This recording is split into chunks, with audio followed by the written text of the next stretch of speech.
Hey everybody, Peter Zeihan here, coming to you from just outside historic Harmer Village, just across the river from Marietta, Ohio, and that is the Ohio River behind me.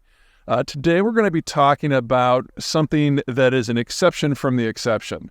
So the big exception is the American shale sector because it has a different economic structure and uses different technologies from most oil production in the rest of the world. And as a result, it has very low production costs and produces a lot of natural gas as a byproduct of oil production.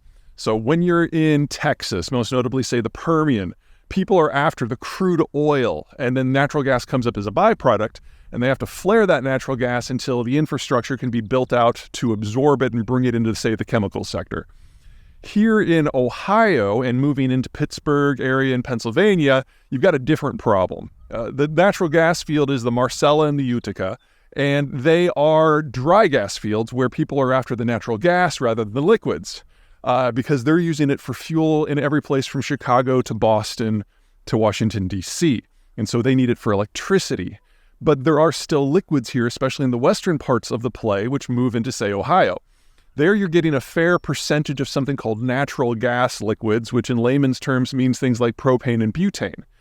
That means that in this part of the country, it's not just that the natural gas is cheap because the production costs in the Marcellus are very low, but so many NGLs come out of places like the Utica play that Ohio has become a world leader in things like high-end plastics. Because for them, it's not the oil that's the waste product, it's the propane and such that is a primary feedstock into chemicals specifically for things like plastics.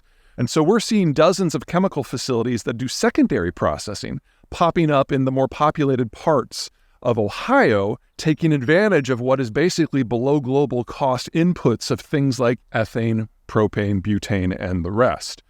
So here we are in the middle of the continent, and we're suddenly seeing an explosion in industrial activity for something that we normally associate with the Chinese coast, the Persian Gulf, or the Texas coast.